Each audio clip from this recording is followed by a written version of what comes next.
तो चलिए आज की क्लास में फिर से हम सभी लोग देखने वाले हैं समान ज्ञान का टोटल 30 प्रश्न को देखने वाले हैं। समान ज्ञान का कितना टोटल 30 प्रश्नों को देखने वाले हैं जो कि काफी इंपॉर्टेंट एंड सिलेक्टेड होने वाला है। और ये 30 प्रश्न है और 30 में आप सभी लोग कितना सही करते हैं इसका जवाब कमेंट बॉक्स में बताइएगा। 30 में आप सभी लोग कितना सही करते हैं इसका जवाब कमेंट बॉक्स में बताइएगा। तो चलिए क्लास को शुरू करते हैं। और क्लास को शुरू करने से पहले अगर आप किसी भी एग्जाम की तैयारी कर रहे हैं तो ये क्लास आपके लिए बेहद इंपॉर्टेंट साबित होगा। और अगर आप सभी लोग चैनल पर नए हो तो चैनल को प्लीज लाइक एंड सब्सक्राइब जरूर कर लीजिएगा और वीडियो को एंड तक जरूर बात कीजिएगा जिसे पढ़कर आपको पता चल सके कि एग्जाम में किस टाइप का प्रश्न आता है। तो चलिए पहला प्रश्न कहता है भारत का सबसे सुरक्षित व्यक्ति कौन सा। बेहद इंपॉर्टेंट प्रश्न बनता है। भारत का सबसे सुरक्षित व्यक्ति कौन है तो याद रखिएगा राष्ट्रपति है। ऑप्शन ए करेक्ट आंसर हो जाएगा। याद रखिएगा ऑप्शन ए करेक्ट आंसर हो जाएगा। अगले प्रश्न को बढ़ते हैं। अगला प्रश्न कहता है कि किस भारतीय बैंक की सबसे अधिक शाखाएं हैं। किस भारतीय बैंक की सबसे अधिक शाखाएं तो याद रखिएगा स्टेट बैंक ऑफ इंडिया की है। ऑप्शन ए करेक्ट आंसर हो जाएगा। याद रखिएगा ऑप्शन ए करेक्ट आंसर हो जाएगा। अगले प्रश्न को बढ़ते हैं। अगला प्रश्न कहता है चाइना मैन शब्द किस खेल से संबंधित है। बेहद इंपॉर्टेंट प्रश्न है। चाइना मैन शब्द किस खेल से संबंधित है तो याद रखिएगा इसका सही जवाब हो जाएगा ऑप्शन ए क्रिकेट से। ऑप्शन ए करेक्ट आंसर हो जाएगा। याद रखिएगा ऑप्शन ए करेक्ट आंसर हो जाएगा। अगले प्रश्न की ओर बढ़ते हैं। अगला प्रश्न कहता है निम्नलिखित में से गुजरात राज्य की राजधानी क्या। बेहद इंपॉर्टेंट प्रश्न बनता है। निम्नलिखित में से गुजरात राज्य की राजधानी क्या है तो याद रखिएगा इसका सही जवाब हो जाएगा ऑप्शन ए गांधीनगर है। ऑप्शन ए करेक्ट आंसर हो जाएगा। अगले प्रश्न की ओर बढ़ते हैं। अगला प्रश्न कहता है किस देश में सफेद हाथी पाए जाते हैं। किस देश में सफेद हाथी पाए जाते हैं तो याद रखिएगा इसका सही जवाब हो जाएगा ऑप्शन ए थाईलैंड में पाए जाते हैं। ऑप्शन ए करेक्ट आंसर हो जाएगा।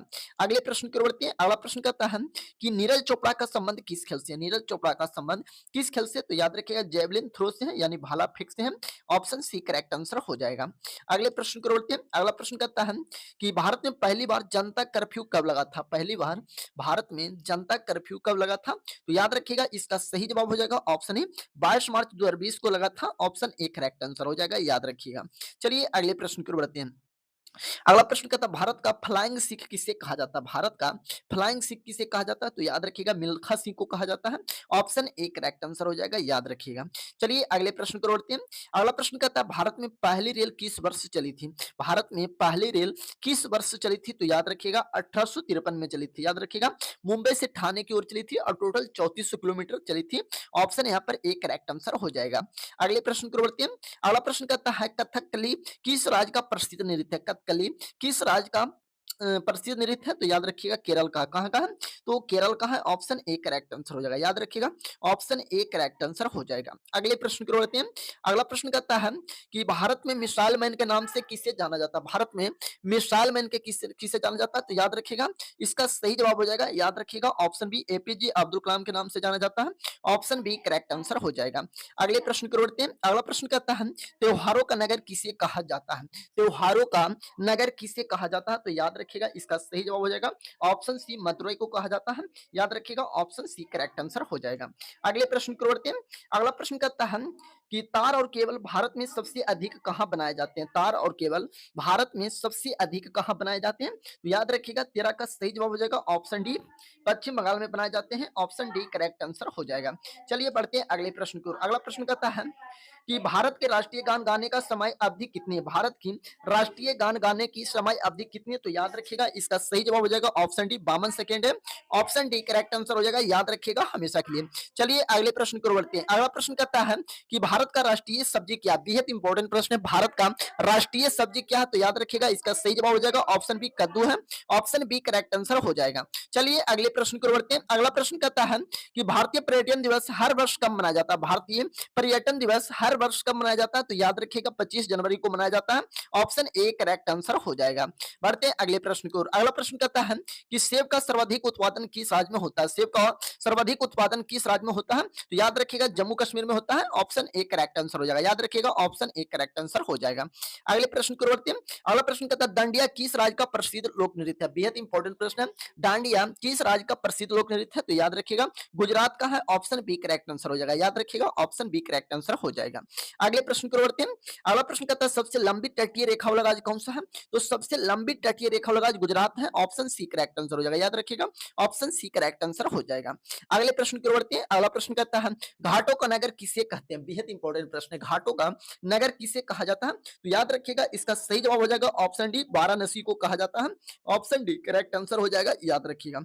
चलिए बढ़ते हैं अगले प्रश्न की ओर। अगला प्रश्न कहता है कि दक्षिण भारत की नदियों में सबसे लंबी नदी कौन सी है? दक्षिण भारत की सबसे लंबी नदी कौन सी है? तो याद रखिएगा गोदावरी है। गोदावरी सबसे दक्षिण भारत की सबसे लंबी नदी है और इसकी कुल लंबाई 1465 किलोमीटर है, याद रखिएगा हमेशा के लिए। चलिए बढ़ते हैं अगले प्रश्न की ओर। अगला प्रश्न कहता है कि भारत का सबसे गर्म राज्य कौन सा है? भारत का सबसे गर्म राज्य कौन सा? तो याद रखिएगा राजस्थान है। ऑप्शन डी करेक्ट आंसर हो जाएगा। बढ़ते हैं अगले प्रश्न की ओर। अगला प्रश्न कहता है कि भारत का सबसे युवा प्रधानमंत्री कौन थे? बेहद इंपॉर्टेंट प्रश्न है। भारत के सबसे युवा प्रधानमंत्री कौन है? तो याद रखिएगा राजीव गांधी थे। ऑप्शन डी करेक्ट आंसर हो जाएगा। अगले प्रश्न की ओर बढ़ते हैं। अगला प्रश्न कहता है कि भारत के साथ किस देश की अंतरराष्ट्रीय सीमा नहीं लगती है? भारत के साथ किस देश की अंतरराष्ट्रीय सीमा नहीं लगती है? तो ऑप्शन ए श्रीलंका के साथ नहीं लगती है, बल्कि बल्कि बांग्लादेश के साथ लगती है, म्यांमार के साथ लगती है, भूटान के साथ लगता है। चलिए अगले प्रश्न की ओर बढ़ते हैं।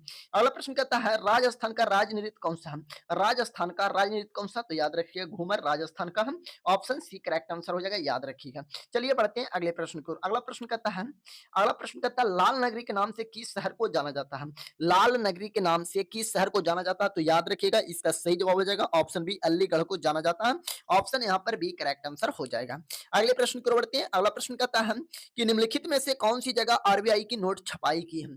निम्नलिखित में से कौन सी जगह आरबीआई की नोट छपाई की जाती है? तो याद रखिएगा इसका सही जवाब हो जाएगा ऑप्शन डी, नासिक में। तो यहाँ पर ऑप्शन डी करेक्ट आंसर हो जाएगा।